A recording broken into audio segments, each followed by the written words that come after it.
We're gonna party like it's episode 99. Hey, hey, hey, hey. Too legit, too legit. See, that's the real Hammer fans. 99 still cranking too legit. Do you think anybody unironically listens to that anymore? That's the wild thing, right? Is that at some point, does something just completely... Yeah, that's a great question. Because who would be doing it? Who could listen to that and be like, yeah, I'm just, like, that's how I feel about myself. I'm just too legit to quit. Even if, like, the message was like, I am always authentic. This is what I assume Hammer meant, is like, I'm always authentic. Yeah. And I'm never going to be something I'm not. Like, that's a great message. But it's relayed in such a... like, it's so indicative of that time using slang, that slang over time becomes cheesy. Like, that's the essence of... That's the problem with being hip, is if you stay that version of hip, you eventually become incredibly dated and cheesy. So if you stamp your message with that, can anyone ever confidently be like, you know what I like to do sometimes, man, when I'm feeling down and really question like how I'm doing in life and really what this job is for in my 40s? I like to sit down with like my Hammer album and just really, really reflect and listen to songs like Too Legit to Quit. And it really brings it around. Oh shit! I need to start bringing that into the office, being like, I think I'm just gonna quit. Be like, hey, you know what? Take 15. Take a break. I want you to go put in your AirPods. I know we say you can't listen to them, but put them on. I want you to listen to this song and then come back and talk to me. Okay? You know what you should do? You should have you have a whiteboard, right? Mm-hmm. You should quote music on your with whiteboard. the numeral 2. Like you need to, like you not only Hammer, but like you should make very, very distinct song quotes that you could argue have a message. So like it can't be too off the walls, but you have to have like motivational, like inspirational messages from artists of the 90s. I just like to imagine that kid comes back and goes, you know what? I still quit. But that's because I have Adam's family values. You're like, all right, Mr. Adam. Oh, shit. I'm going. No, it's going. Adam's family.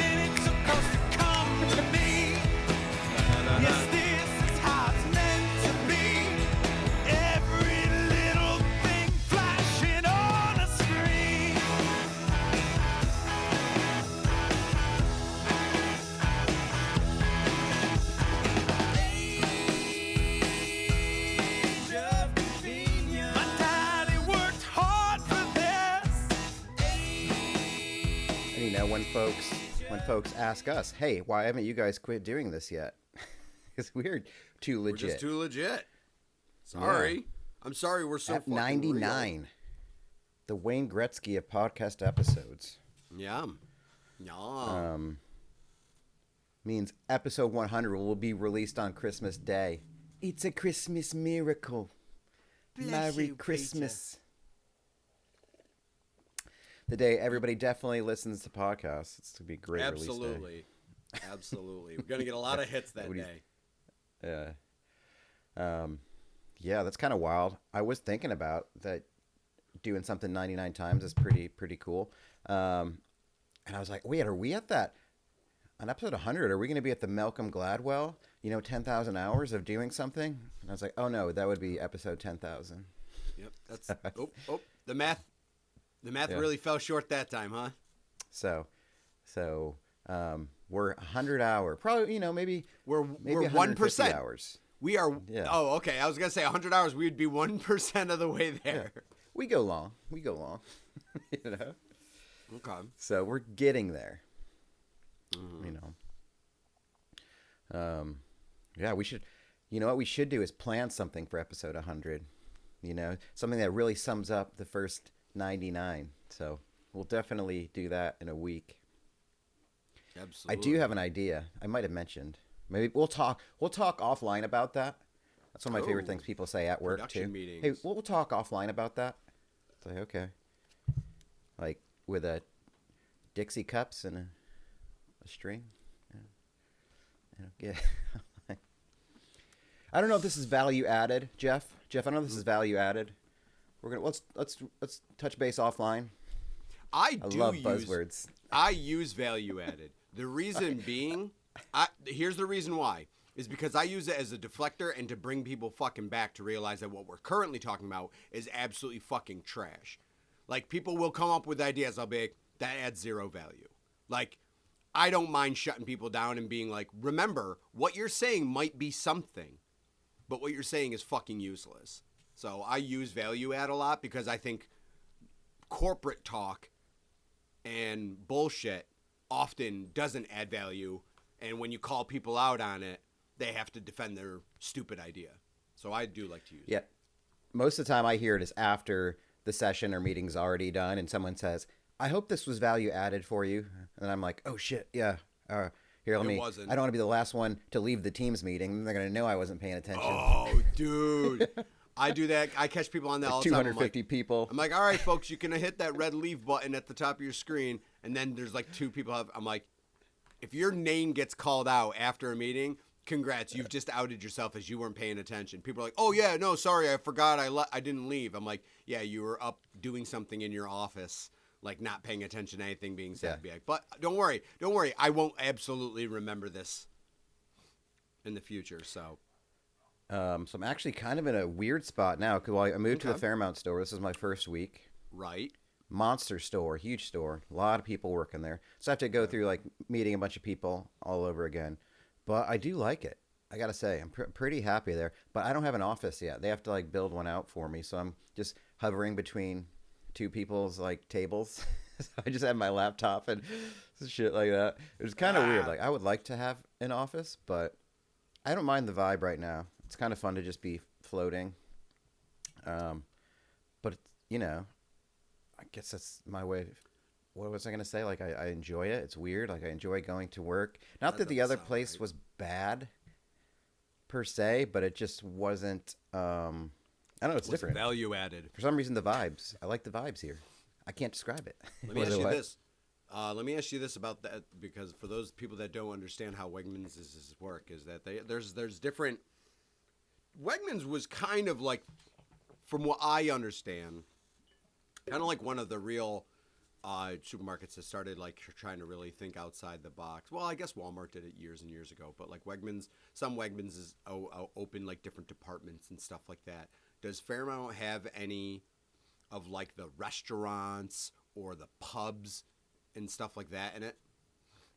So they don't have the any of the brewery or the beer thing. I think DeWitt has that store. It's like the biggest store in the chain, but this has like restaurant and a cafe. So people like definitely like sandwiches, salads, pizza, all that shit, subs, sushi.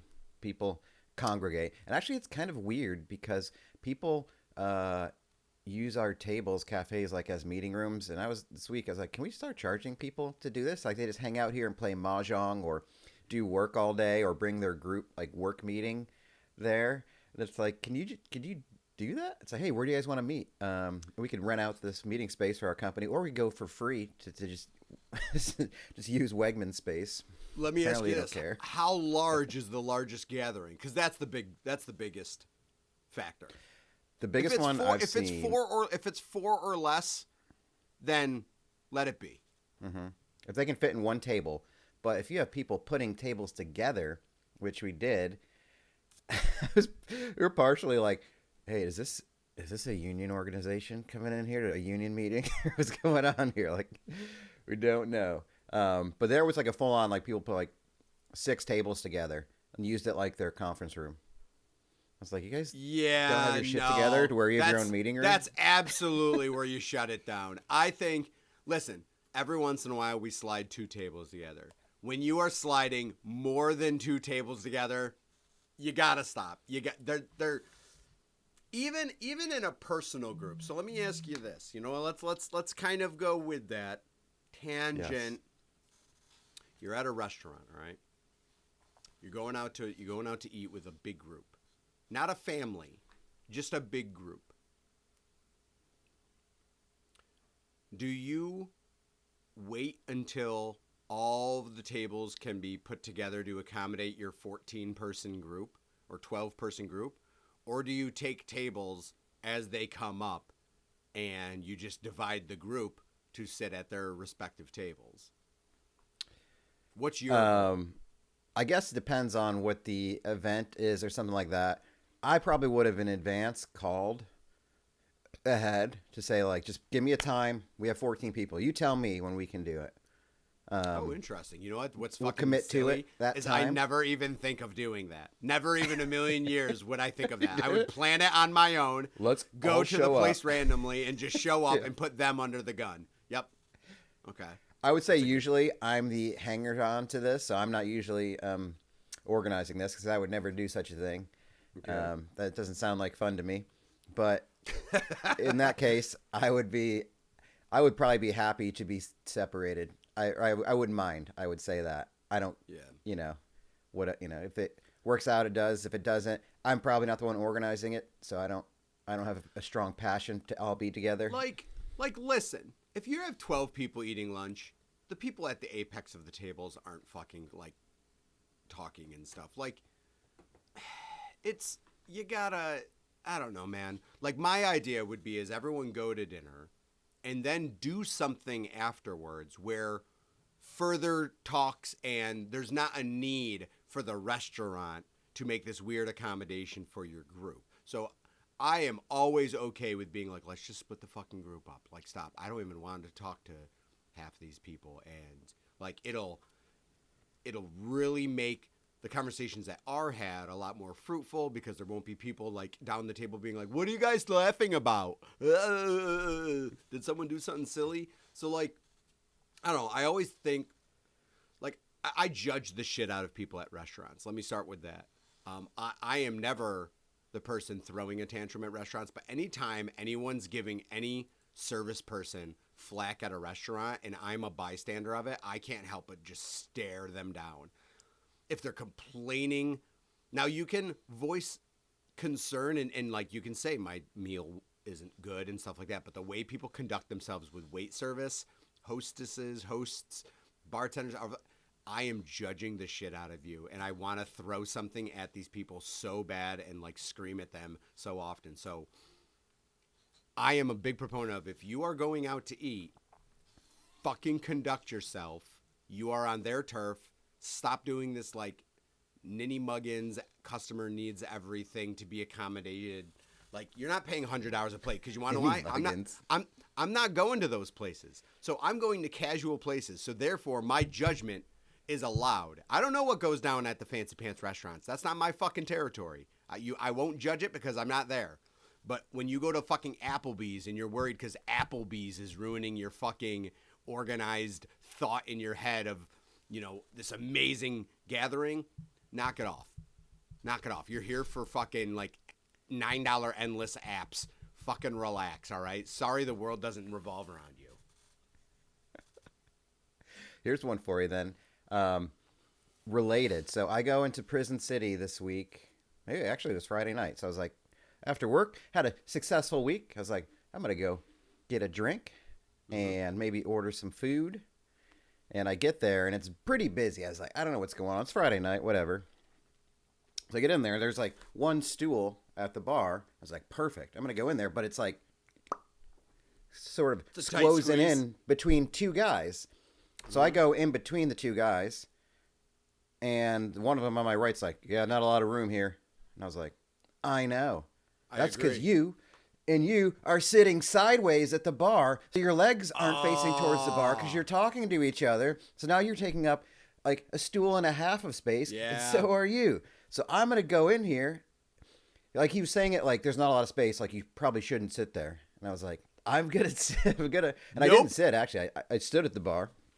But then minutes later, so like one of his I didn't even know which groups were together, but one of them left, and then he's like, he moved over a seat and offered me his seat.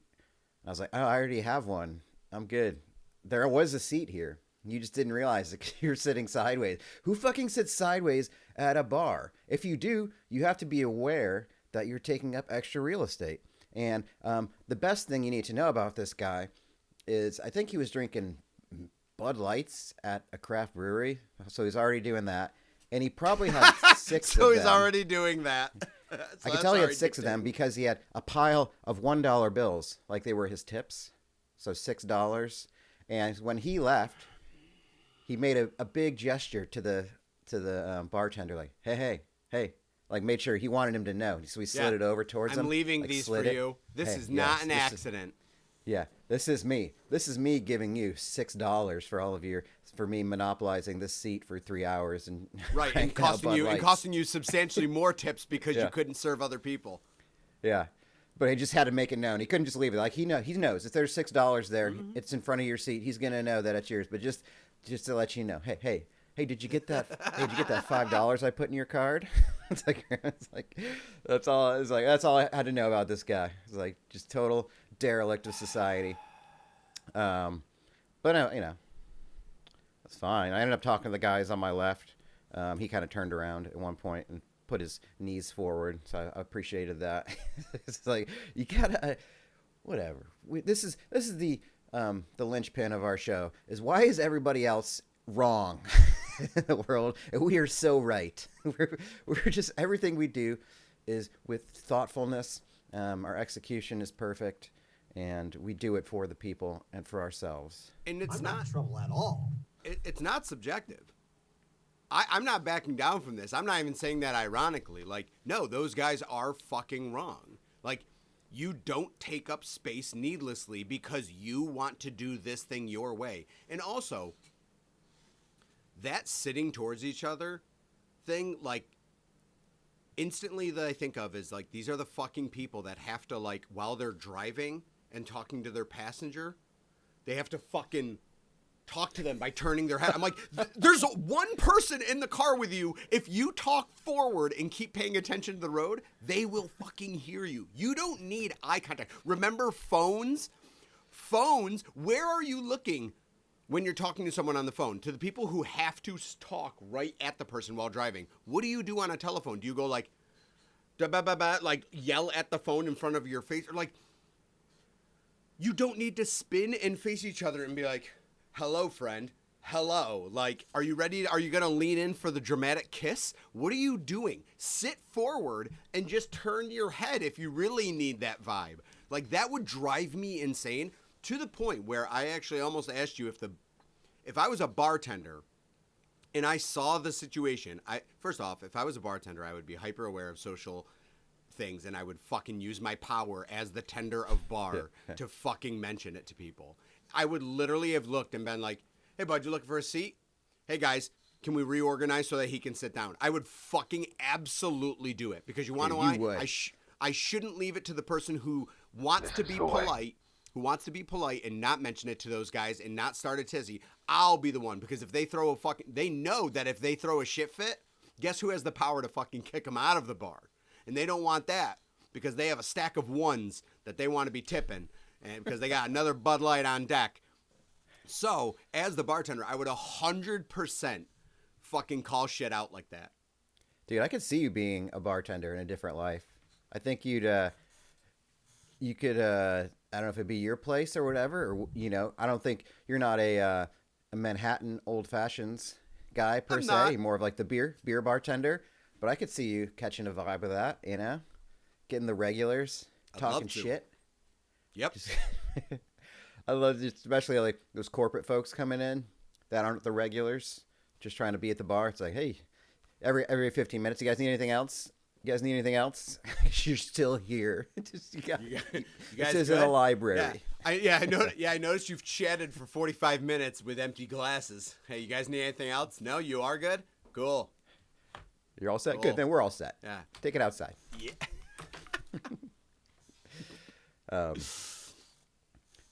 What if you had to, I don't know, would you consider that if you had to do some other job that's maybe, if you're considering like typical jobs, Yeah. what else could you see yourself doing? I actually wouldn't mind that. Like the Absolutely a beer tender. A beer tender at like at a brewery. Like that's the best part about a brewery, right? Is that a lot of them, they don't have liquor and stuff. So you're literally tending bar for beer. And I think the vibe of a brewery is right up my alley. I'd love to get a job as a beer tender. Even today, I think that would be kind of a cool thing to have as a part-time job. Do something like that. I think I've never had any type of wait service job, and I think I'd be really good at it because I can just have objective bullshit with people. I can make people feel comfortable. I think that would be right up my alley, and I think it'd be something really cool to try to do in some context. Maybe I would fucking hate it. All right. I think most people end up hating it, but there is an element of, because I think for like 3 months or something when I lived in Texas, like when I left working at Texas, or I left one gig. Maybe it's like when I left working with the wine and liquor, and before we went on the tour, the Fair City Fire tour. Yeah, I just had to do something for a little bit, so I worked at Quattro's, the restaurant, the bar, sports bar where I met Brett. So he's like, yeah, just come and like be a busser. I was like, okay. It's like, yeah. I just did it for like a few months, and it was like the easiest gig ever because it's like I had no stress at all. Like no, like didn't take work home with you. It was like literally, and I was awesome at it because it's real easy. It's not hard. You just go to the table. It's like if you approach a job like that, and obviously the hardest part of that job, of being a server, is like the customer's shit because that's the hardest part of most jobs. But if you can have the right attitude about it, it's very low stakes. The stakes couldn't be lower, really, because you're just trying to like be friendly, and it was like one of the easiest gigs I ever did, and I got tipped out pretty well because I was like always out like on the floor, like all I did was take dishes into a thing and bring them to the kitchen. I was like, this is fucking awesome. It's like just wore like a hoodie and just it was like, I mean, I wouldn't want to do it forever because it's but I don't know. I could see like owning a cafe or something like that. Some charming little northeastern spot that they make TV shows about. Everybody knows you. Comes in. Yeah, that somehow stays afloat. I don't know how profits work. Yeah. Because it doesn't seem like that would be profitable, but yeah. Yeah, my another thing I've always thought about is a very simple restaurant. Like mega simple restaurant. And by simple I mean like decor and everything, like very nothing, not trying to be anything extravagant, trying to be a lunch and simple dinner spot for families, people looking to do something very simple. Burgers, sandwiches, stuff like that, and like a very, very limited menu. Just do what you do and do it right and do it well and pride itself on the service, right? Literally fire people. Like if there's a server that comes in with a bad attitude, be like, you're going home. Like being able to have the power of like, you know what your job contingency is just being in a good mood and enjoying people. And if you don't like it, this is not the place to be because you can't be a fucking miserable shit. And anyone that goes, you don't know what they're going through and shit, bullshit. My life ain't fucking sunshine lollipops. You want to know what? My job has, even in working in my professional job, for years I had to work on the telephone and deal with people. And you want to know what? I didn't bring my shit to work. You better figure out how to put on a fucking smile and a positive attitude and try to work your way out of your bullshit or at least leave your baggage at the door because this is what that job entails. And if you don't fucking like it, you change occupations and you go work somewhere where that doesn't matter. All right? So that's what I would love is a fucking restaurant, a very simple restaurant that people like to go to that always has really fucking pleasant wait service. Not ass-kissing wait service either. I don't want like, oh my gosh, how is everybody? Oh my God, yeah. Happy birthday, happy. Nope, none of that shit. None of the bullshit. Just fucking pleasant people.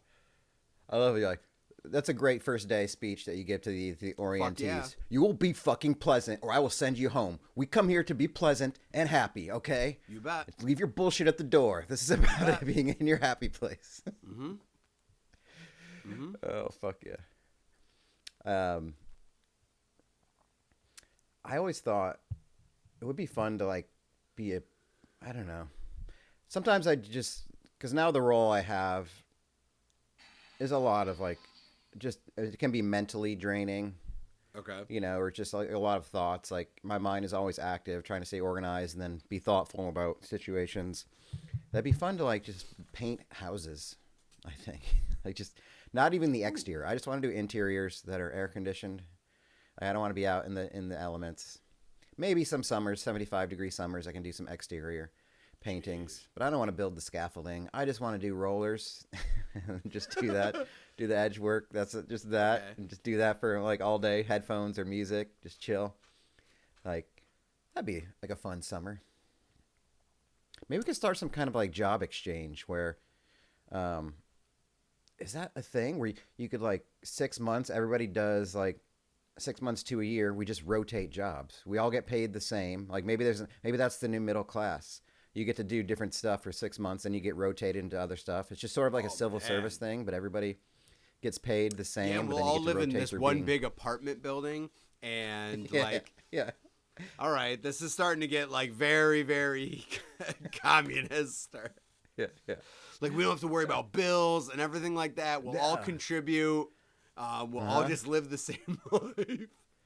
We'll all get bread delivered every morning. It'll be fine. Yeah. We'll have a real banquet, as Charlie Bucket's mom would say.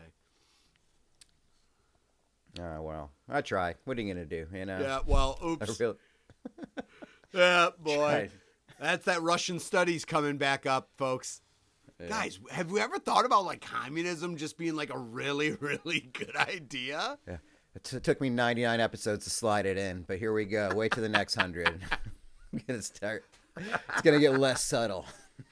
It's way less subtle. We're going to go full social. We're just going to see a fucking hammer and sickle slowly work its way in on a flag behind Matt, like where the Christmas tree is. There's just going to be a... No, but listen, it's a great idea on paper, you guys. Like, we could figure it out. Next episode, he's like, all right, listen up, comrades. We got a great episode for you. What the hell did you just say? Did you say comrades? Listen up, we're not doing Christmas this year. We lied. It's the full communist movement episode 100. Yeah. It's literally communist propaganda. Yeah. Okay. All right. Yeah, no, it's good. Hey, you got to keep like reinventing yourself.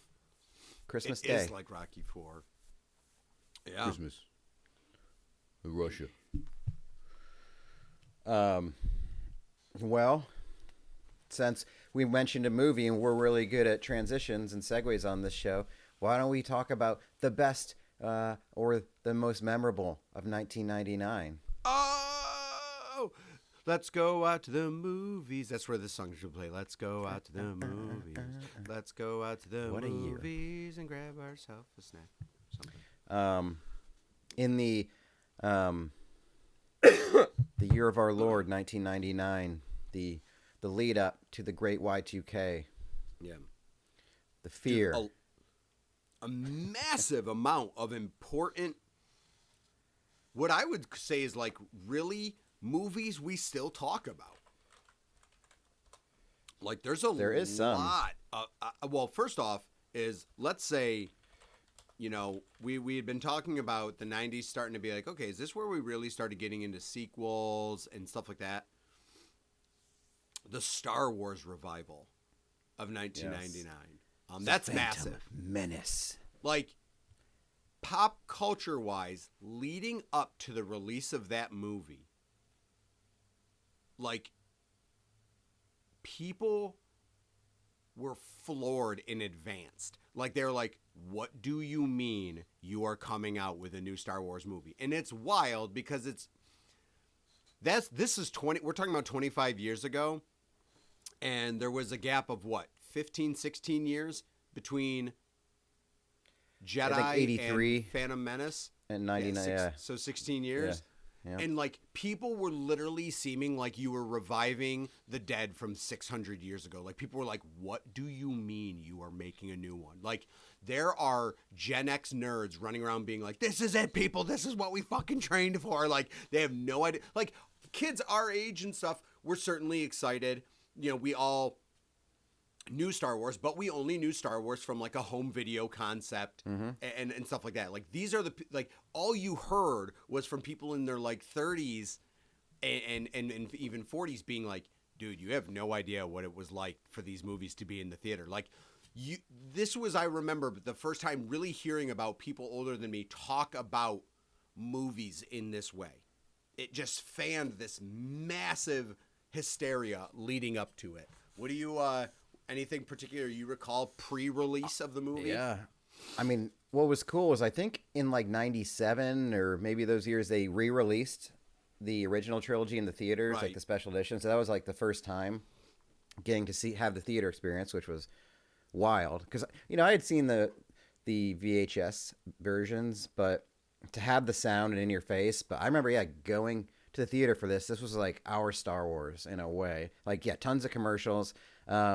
This is a year when your boy was employed by the one and only Taco Bell, his first 16-year-old man job. How much was he making? Just $5.15 an hour. $5.15. So the cash was flowing, money was coming in.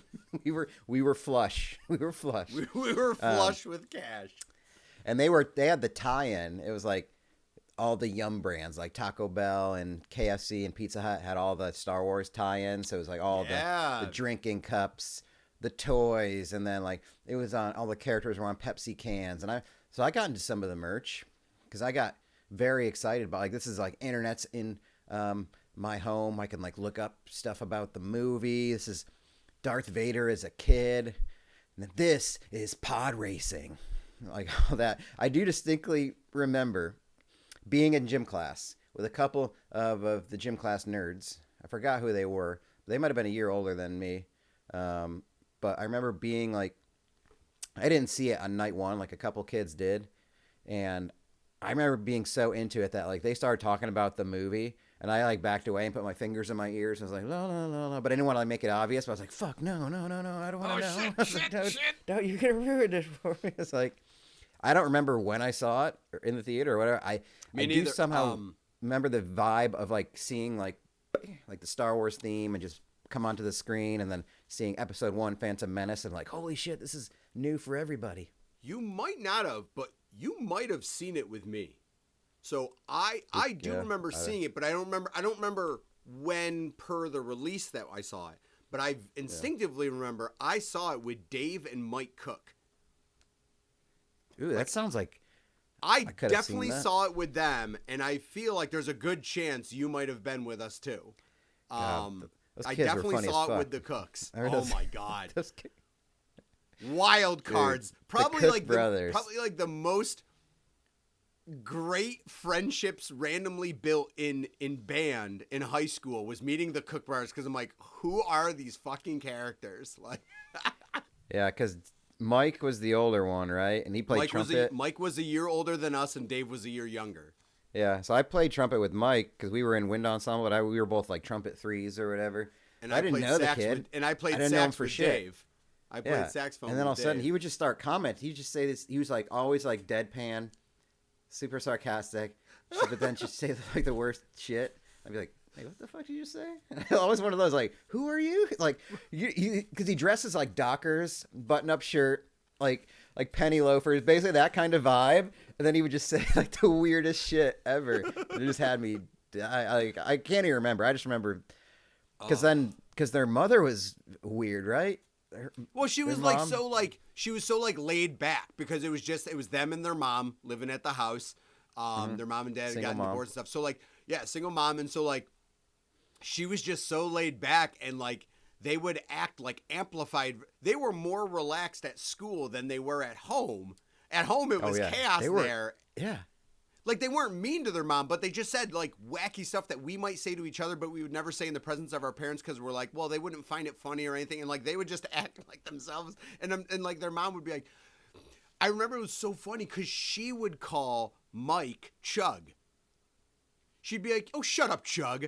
And I'm like, "Wait, you call your son's nickname?" I'm like, I'm so confused. Like, everything just complete chaos. But I mean, she was always really nice to me. So like, I'm just like, all right. I'm like, it's just a wacky environment. But And it was so. Preface this with it was the '90s, so it doesn't make it okay. But I swear, she used to be like, "Dave, stop being gay" to Mike or something. Didn't she used to say that like all the time? Like, be like, "What are you? What's going on here? Like, what are you saying?" You'd go over there and be like, "Where am I? What's happening here?"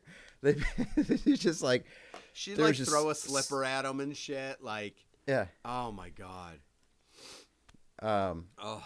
Yeah, just like a while. Then, yeah, you would never know from school because in school they were like so buttoned up and just like normal, like just kept quiet, but just rowdy as fuck. Like for rowdy as anybody could be who wasn't like an alcoholic or on drugs or something like that. Right. We're just like just totally unhinged. Mm-hmm. Man, holy shit, that's a fun memory. Yeah, maybe we did see it together. But yeah, there was just so much marketing. I remember buying the Phantom Menace encyclopedia on CD-ROM so that I could, because, you know, it would be like a year before it would come out on video. I mean, it would take forever for these movies to come out to buy them, you know? At least you wouldn't 6 see them months, again. but usually sometimes a full year rotation. So I would watch it so I could see some of the clips of like Darth Maul fighting because he had horns and a double lightsaber, and that was the coolest thing ever. It really was. That was huge. That was big. Yeah. You know, I thought of, when I was looking at this list, I don't know how many like A+ movies are from this year in terms of like all-timers. There's a few, but I would say it's like tons of like B+, like a lot of rewatchable like movies that still stick around that are on your list, I'm sure. Speaking of Y2K, Office Space, obviously, built around that. Mm-hmm. The whole idea of that still holds up.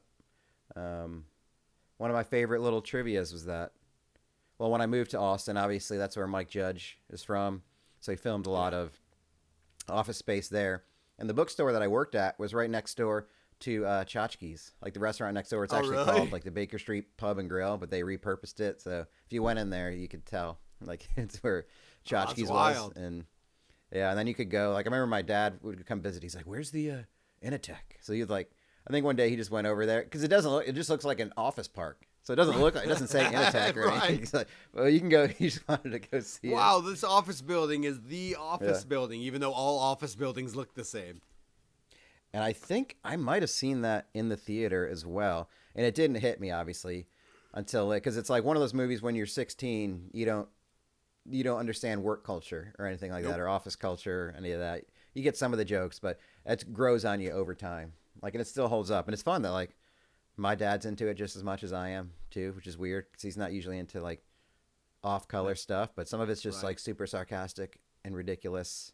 I think one of the things I still use, I don't even know, probably tons of, like, mannerisms or sensibilities from it. But just I don't know. I guess I kind of like them all. Like that. Michael Bolt. Like, just that. Yeah. I'm exactly the same way. Yeah. So I do that a lot to people, like the soap Peter, you know, the Lumberg. I do that to people at work all the time. Yeah. So, Michael, like most people don't get it, but if somebody does, like, why should I change? Why should I change? He's the one who sucks. I like that one. Yeah. Why should I change? He's the one who sucks. Yeah, it's like you say. I don't know that I saw it in the theater. Definitely a massive movie because I remember it being heralded. Of course, the marketing, what made sense is they were like from the creator of Beavis and Butthead, right? And that's going to get people to go in even if they have no idea what's happening. That was the marketing. I remember is just from the creator of Beavis and Butthead. King of the Hill had been out. Yeah, King of the Hill. Yeah. So it's like, what in the hell is going on here? So it kind of, I think it kind of confused people because it was like, oh, it's live action, but literally the only thing we know this Mike Judge name from is 2 animated series. But that, you know, that pushes it. Another one I jotted down for ones that we still talk about, Revolutionary in the facet of horror and revolutionary in the facet of indie film and in the facet of internet. Blair Witch. The Blair Witch Project. Huge. That was such a huge phenomenon. Exactly that. That's all you can call it. It was a phenomenon. It's the only movie that had that thing. As much as Star Wars was what it was, it is the only movie and will forever be the only movie because you can't replicate what it did. It was using the baby internet combined with an indie film because of how bootleg it looked, and it was just on a single cam type recording to make you literally go, I don't understand. Is this happened, right? No, it didn't happen. No, it did. It couldn't have happened because it's a theatrical release. But everything, hold on, let me not even Google it. We didn't have that term. Let me look it up on the internet. Okay, there's websites about elaborating what happened to these kids and they're missing. And like, dude, what the fuck?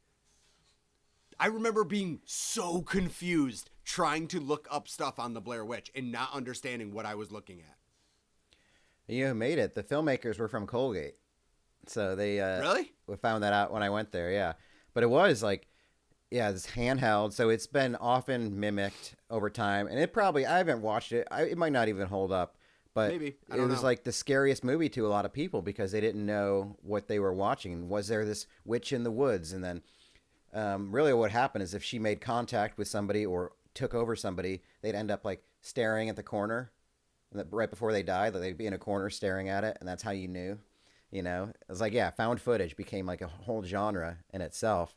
And I remember my sister, my twin sister, I think my dad and I went to go see it in the theater.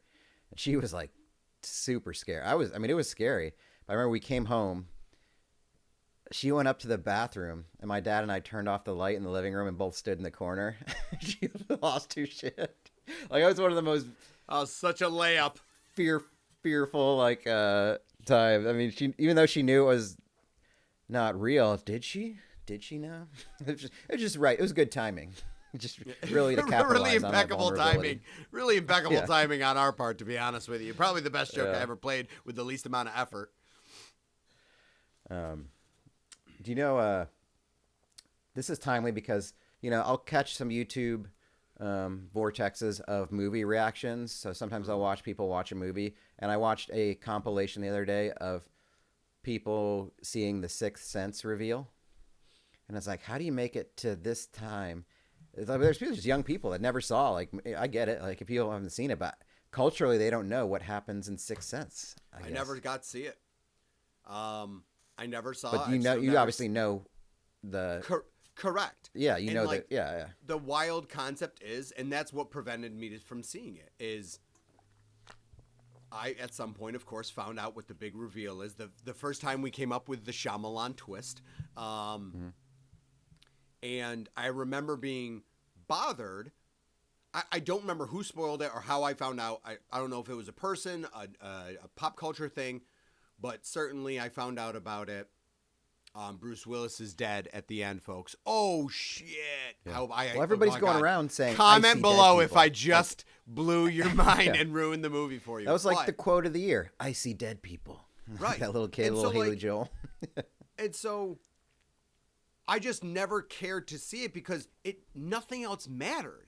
Because that's all people talked about. I still really don't even know much of the plot, like other than Haley Joel Osment sees dead people. So like I never felt a need to watch it, but you're telling me there's reveals of people watching it and didn't know?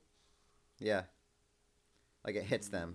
I mean, a lot of the plot is about like his marriage, or he and his wife like struggling in marriage, and like Bruce when Willis? you go through it, it's like, yeah.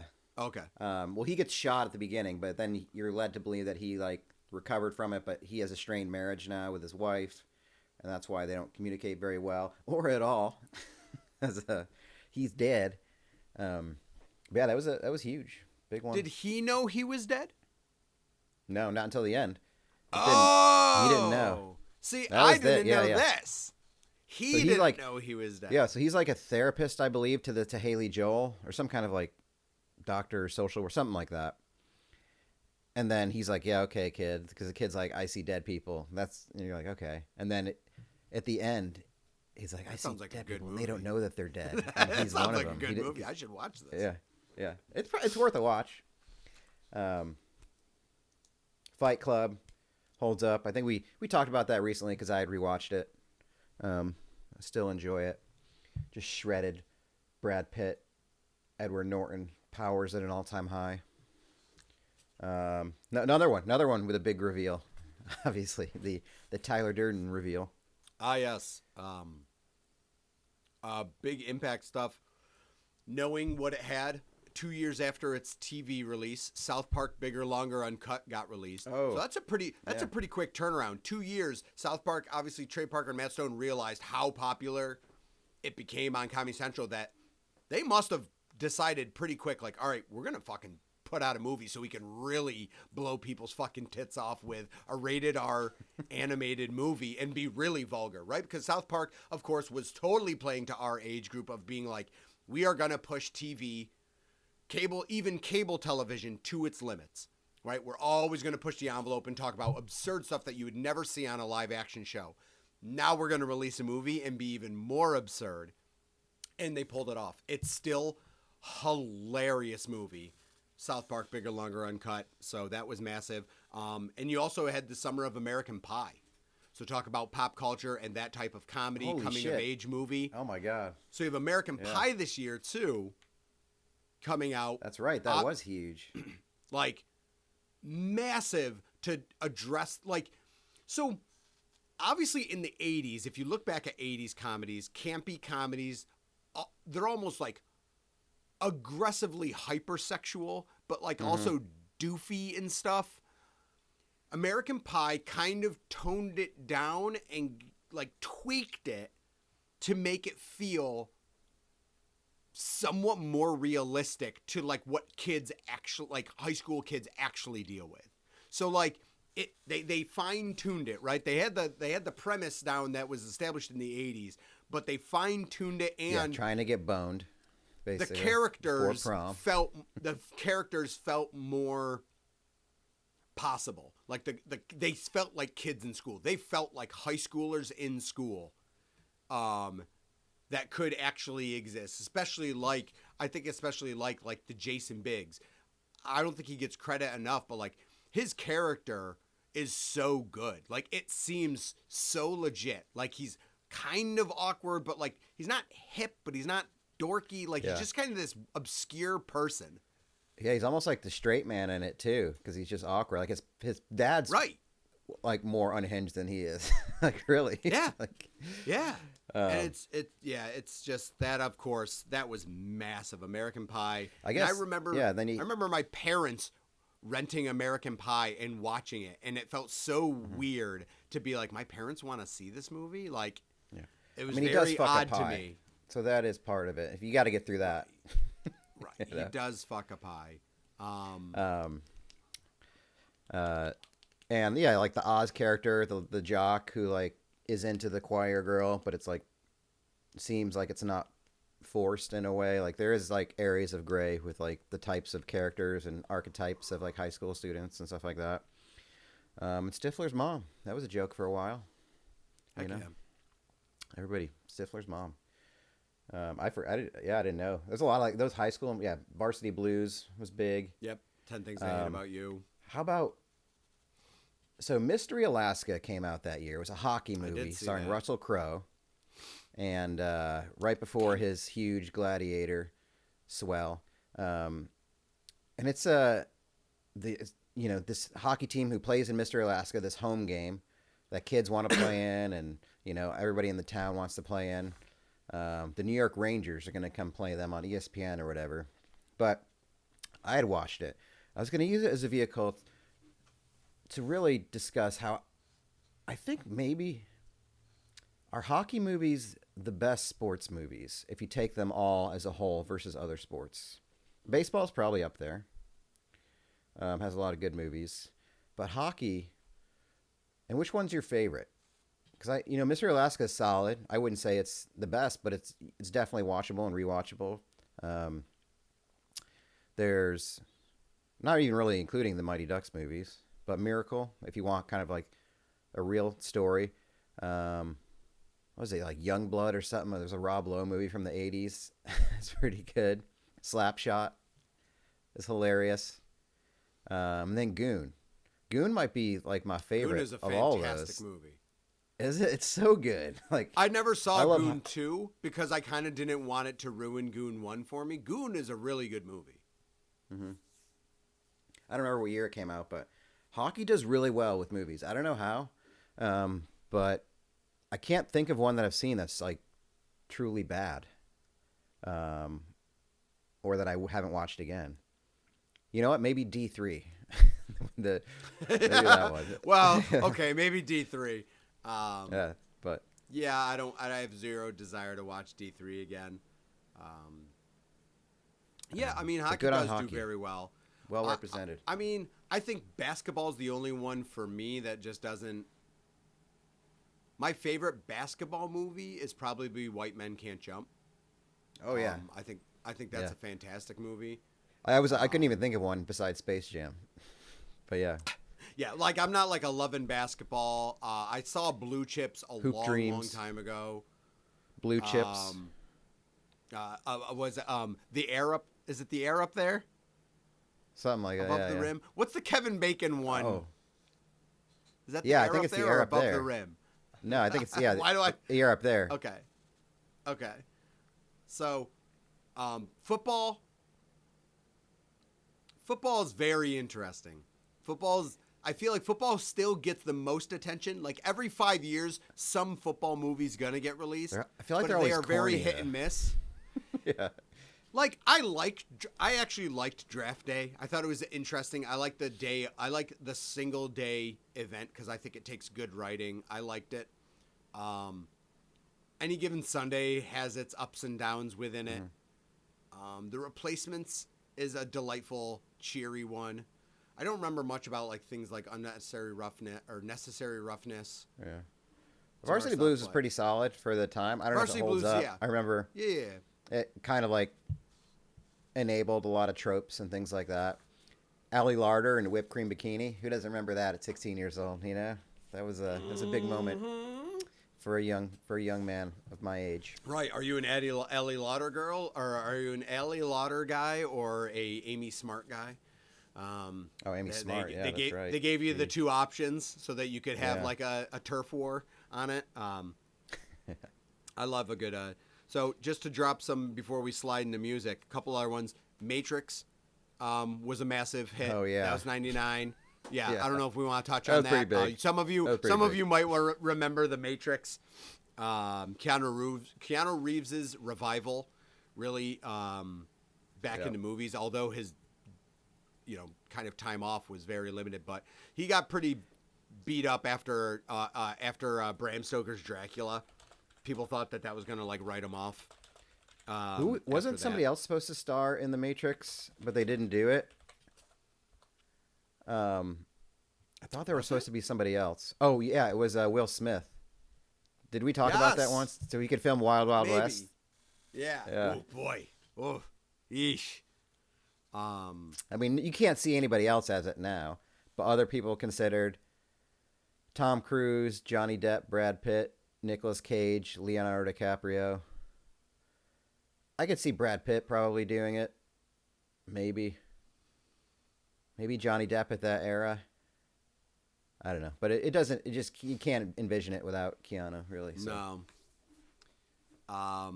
And then I also had down Big Daddy because Big Daddy is my favorite Adam Sandler movie, and it was like Adam Sandler goes, "Wait, what if I do a movie, but my character doesn't go like, and it's just a guy." And it turns out it's really fucking good because he's just a guy. I think it's Adam Sandler as Adam Sandler and Adam Sandler's friends as Adam Sandler's friends. And it's actually the least amount of acting. It's everyone just is on this movie, but it ends up being really good. Yeah, it was good. The only one that I saw later on in life that came out that year, which really informs a lot of my, like, if you look at my Instagram algorithm, and I send it along to you and the fella sometimes. Yeah, I really wish you wouldn't, but yes, you do. I'm really attracted to, like, these people in life who aren't like pretending they're something. Like I like people who are accidentally famous or are just living their lives or not being ironic. I like people in these slices of life that maybe they're awkward or unfortunate or something, and they're just like I like the unintentional hilarity of people. And there's a movie that came out that year called American Movie, and it's a documentary about a guy trying to make like a small, I think it's a indie horror movie in the mid '90s. Okay. But it kind of like really shaped what documentaries can be. Um, and it's great because it's so unintentionally hilarious. Like this guy, like he shouldn't be making a movie, but it's great because he's so passionate about it.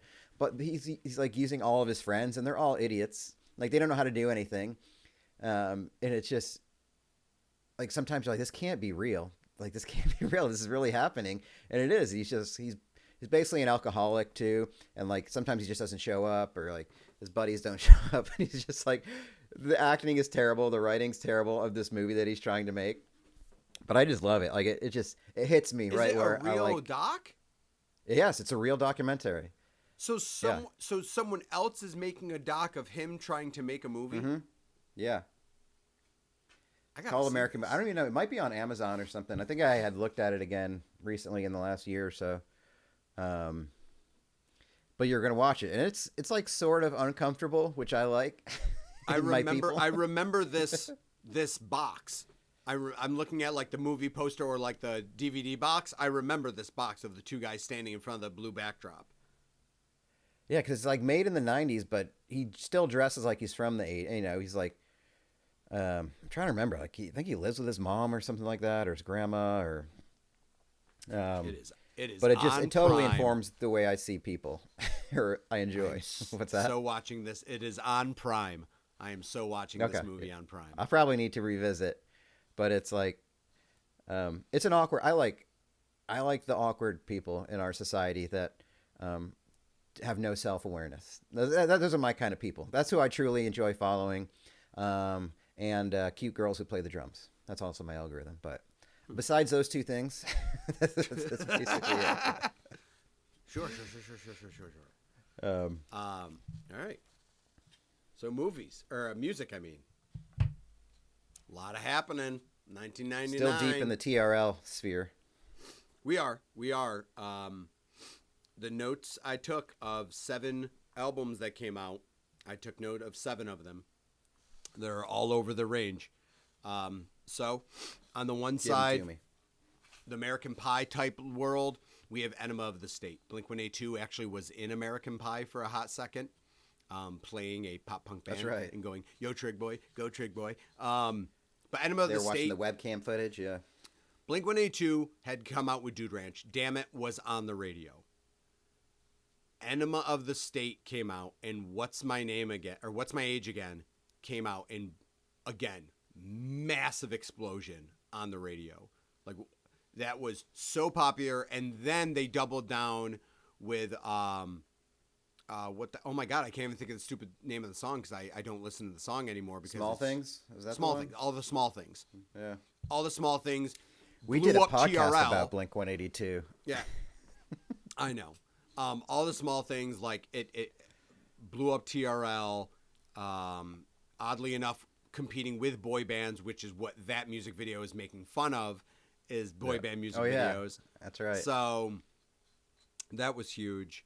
I'll let you. And Korn. Blink, Korn, TLC, Backstreet Boys. You really had a cornucopia of tunes on it. Korn-ucopia with a afternoon. K. Yeah. So that's Enema of the State's first album I'm dropping. What do you want to bring up? Not a lot of all-timers this year for me per se, but No. I didn't realize that Californication had come out in '99. I thought it came out later. So that was like, I would have thought like 2001. yeah, but yeah, '99. So I've always dug Chili Peppers. I like when they mix it up. I like more the John Frusciante years. So like when they came back, like Stadium Arcadium comes out years later. But that's still one that I go back with. But I like kind of their vibey, chill stuff. But I was like, man, they've been on this California thing since '99, or the joke of like every song's about California. And I was like, wow, it's been since then, huh? But I'm trying to think. Is that the one that did have Scar Tissue on it too? Was that like the That radio had to have jam had from Scar that one? Tissue, yeah. Yeah. Scar Tissue, Californication. No, Danny California was Stadium Arcadium, I think. But yeah. But it's kind of that. I think Foo Fighters. Yes, Nothing Left to album Lose. That year. I bought that at a shopping mall that I'm pretty sure we stopped at. I can't remember. Actually, I don't know. I either bought that on a band trip where we stopped at a shopping mall or FDR Travel Club. I bought it on a school trip at like a Tower Records in a shopping mall. I think it was FDR Travel Club because I think it was a shopping mall outside of DC.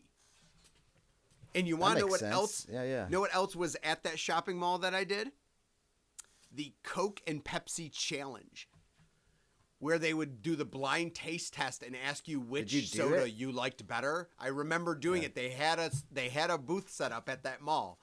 So I'm here buying Foo Fighter albums so I can listen to Learn to Fly because that was on the radio and that song is a jam.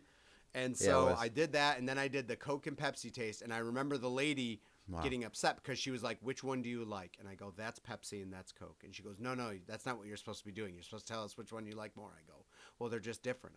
That's Pepsi and that's Coke. And she's like, thanks. And she was very upset because I didn't just answer. Your life is at an all-time high. You're like that kid in the meme.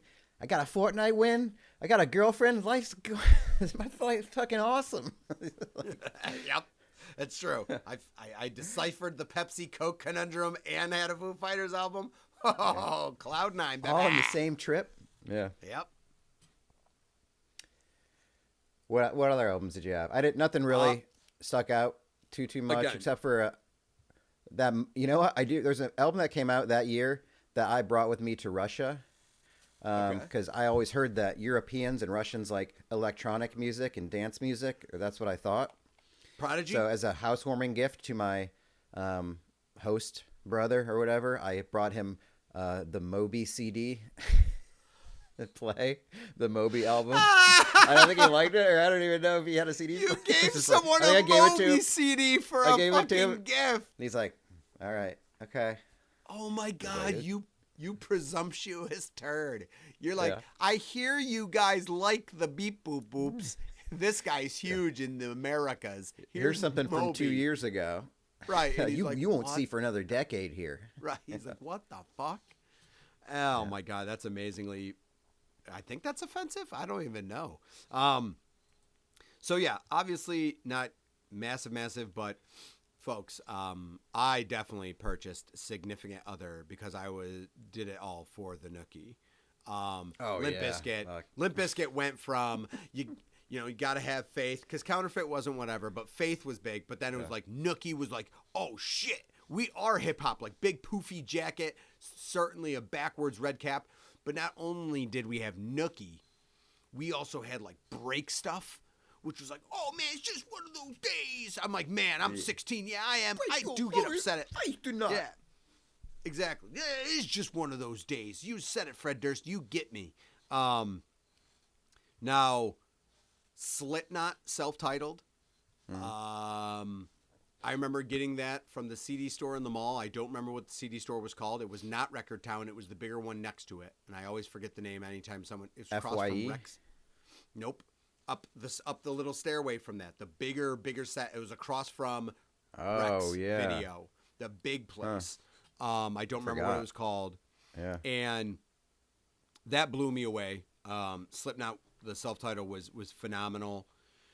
Really was my biggest metal forte for like that year. Like I'm like, this seems like organized chaos, and I loved it. Battle of Los Angeles, Rage Against the Machine. Huge.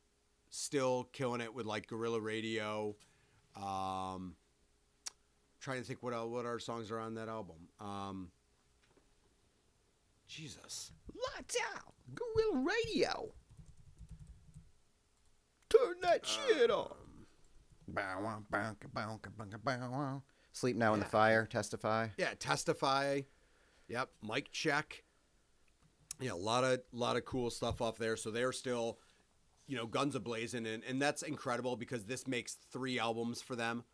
All of them aggressive and really still pushing the, anti-establishment agenda. I think it was Sleep Now in the Fire had like the video that was like heart. It's like cam work at like Wall Street and stuff, and all that stuff like actually did happen. Like they kind of like planned like a little mini takeover, and it's just like, damn, like these guys are fucking intense. Like, yeah, really made you like really be like, wow, these guys are really trying to like start a revolution. I feel like, but I mean, cool to be like, damn, the man saved the empire, but also be really, really, really, really, really good music.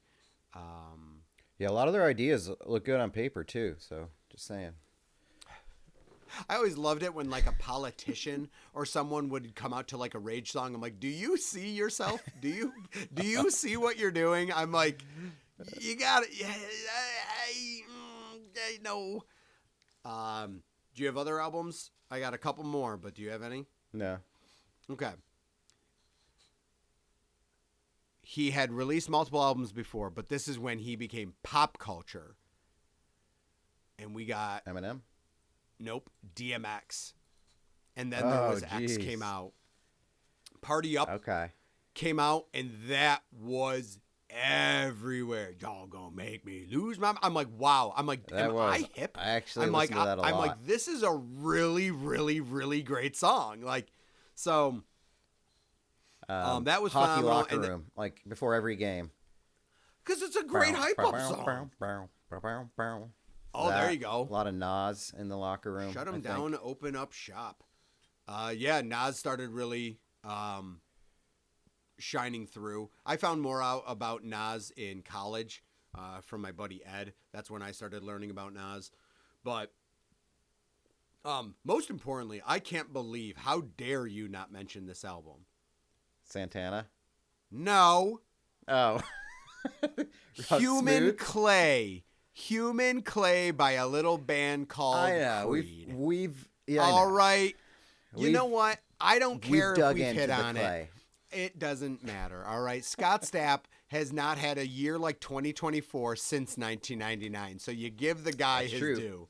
Okay. Isn't their tour called the 1999 tour or something like that? Something like that. It is. Yeah. I mean, Creed kicked down the doors and really the world was waiting there. We were ready to go higher. We were waiting with arms wide open, and Creed basically gave us the golden ticket into heaven, I'm pretty sure.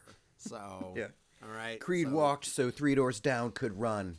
Exactly. All right. We saw them at the Darien Lake Amphitheater, all right, with American Pearl and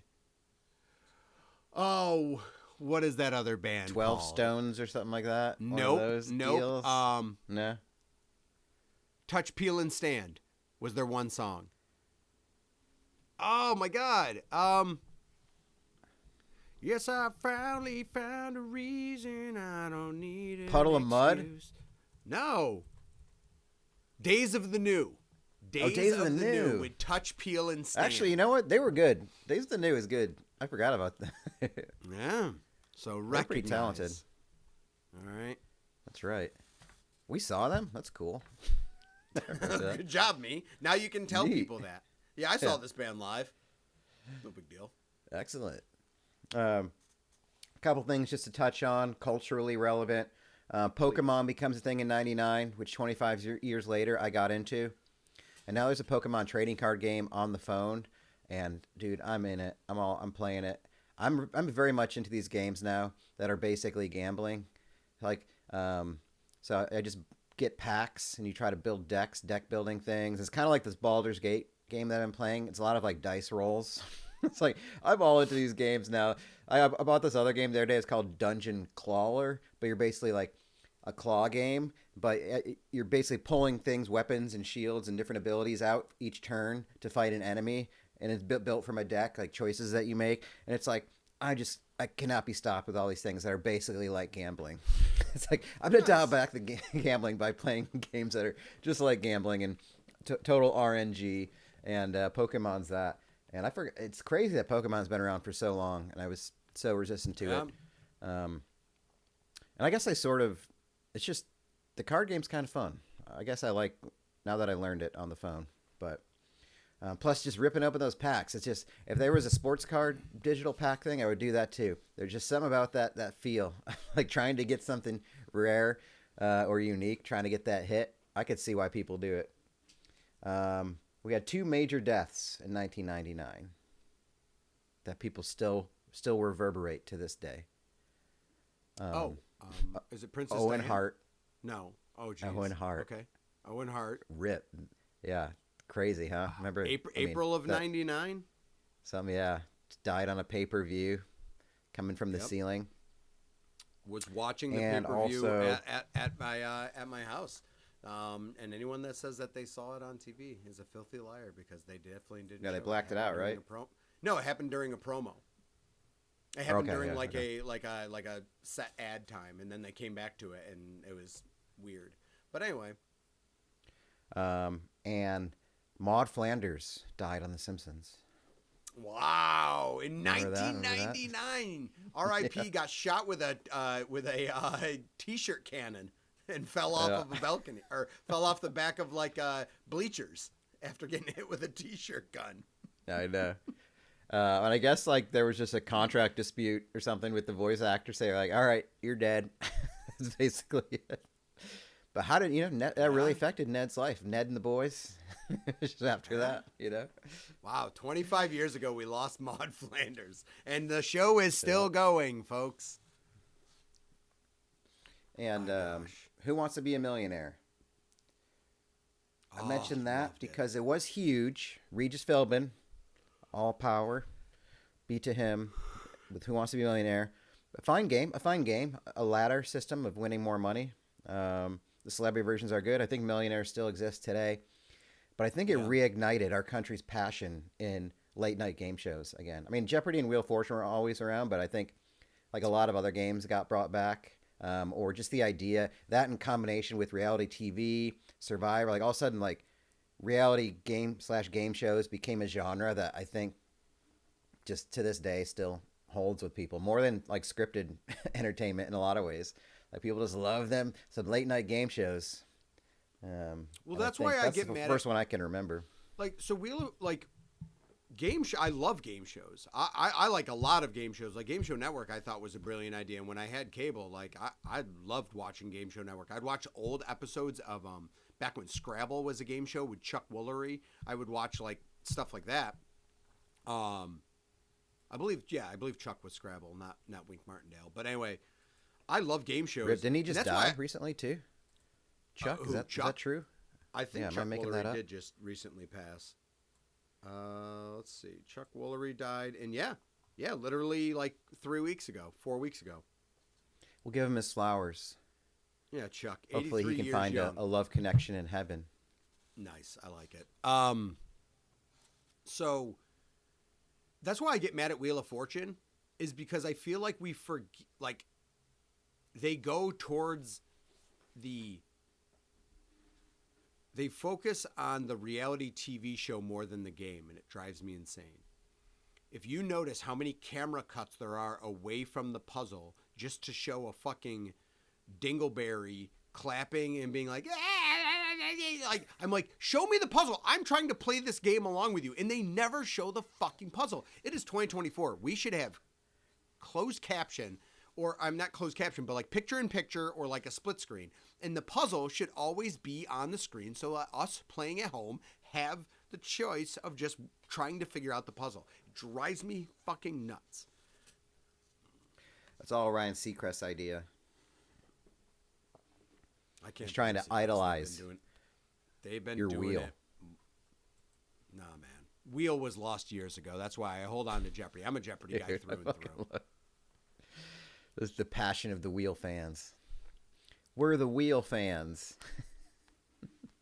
They're really fucking annoying is what it is. It's really, really annoying. Anyway, I loved Millionaire. Me and my parents would watch Millionaire on the regular. John Carpenter was the name, not the director, but John Carpenter was the man who won the first $1 million. That's right. Didn't He use called any his parents to lifelines. say, "I don't need help. I'm going to win $1 million," which was Hey, an Dad, I all-time don't have a TV question baller to move. ask you. Yep. But yeah, it was a total boss move.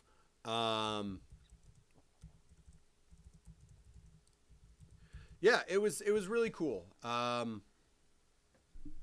I really liked Millionaire in its original. I didn't really keep watching when it went to Meredith. Meredith Rivera. I was a Regis guy, but yeah, I love trivia, and it was kind of cool because it was a very interesting way to do multiple choice trivia at a really snail's pace. But you had Regis, and the format of the game really made it worth watching, which is Added drama impressive. to every question. Yeah. Yeah, The same. his ability to talk it out with people and like make them talk it out to make a show out of it was actually a really cool talent. I think that's one of Regis's best things that he did is kind of almost turn it into like an interview talk show and make it worth watching. And then just the stipulation of the final answer. You got to say final answer. Great rule. Yeah. You know, just got it. Yeah. But when people just say it out of nowhere, that's always fun. Be final answer. Oh, fuck. Shit. Oh, That audience is like, there's an audience to this. And the audience is like, oh, shit. Like, ah. And then like the people would audience get it vote. wrong. You got to and time you're like, that out well. People would get it wrong when they have like all their lifelines. And you're like, what the fuck, dude? Like, how are you so confident in a wrong answer? And the classic mistake of, well, I think it could be A or I think it could be C. You know what? Let me use the 50-50. It just always ends up being A and C. Yeah. This Stupid. is randomly Rookie taking move. away two Rookie move. answers. Yeah. Or the fact that the music didn't get intense until you hit the guaranteed $1,000. So it's like you basically knew if you fucked up in the first 5 questions that the show is calling you a fucking idiot. Like the show is like, no, these are easy. Oh, there was a clip that was just as famous as that John Carpenter dude winning was the person that got like the nursery rhyme one wrong or something like that on the $200 question or something like that. Oh, was it? Like, yeah, it was like it was some nursery rhyme thing and got wrong. Just it was like C final answer, and the crowd's like, oh, fuck. Right. There was like, imagine being in that set, like you say, you're like C final answer, and people are like, you're like, oh no. Oh, what? Goldilocks and then the Norm Three Macdonald had a classic Beanstalks? appearance. Yes. Do you remember that? Did you ever see that? Yeah, one of the first celebrity ones. He went. I think he ended up taking the $500,000 or something like that, or 250, because basically Regis like talked him into like taking the money instead of like losing it for the charity. But he said what his answer would have been, and it would have been right. So he was like, Regis, like, got mad. He's like, why'd you talk me out of that? Regis better have donated after that because that's kind of messed up. That's a good YouTube watch. Well, there it is. The year of our Lord, 1999. Maybe we're done with this whole charade now. We don't have to do the year 2000. That's probably safe because we're going to be really confused once we get to episode 125 or 126, I guess. 126 is going to be all about predictions. We change gears and we still talk about every year predictions we think of movies that might come out, inventions that might be done, celebrity deaths for 2026. All right. Well, yeah. Next episode 100 on Christmas Day. We've done it. We timed it perfectly. 100 weeks ago. Like, let's release that was the episode goal. 100 on Christmas Day of 2024. Yep. Nailed it. And still we remain. And still we go. No one and shut still us down. Too legit. None of us in our families have made the right decision and said, you guys need to stop. Like, why do you still keep doing that? Yeah, I don't know. I don't know. It's just a habit now. It's a gross habit. This is basically it. It's really hard to break. Yeah, I just keep doing it. I don't know when we're going to end. I don't really think about it. I just know that this is something that just happens 99 times in a row. One more week. And yeah. The plan is we're going to do it next week. That's the plan. The plan is we're going to do it next week. Yep. Until further notice. So, hey, Merry Christmas to everybody, okay? Happy holidays. However you believe. However, I like that. However you celebrate. Get that final Happy shopping however done. you holiday. Oh, wow. That's really Whatever. I don't care. That's it. Yeah, let's get out of here. We're going to go. This is dumb. Later. Bye. Catches what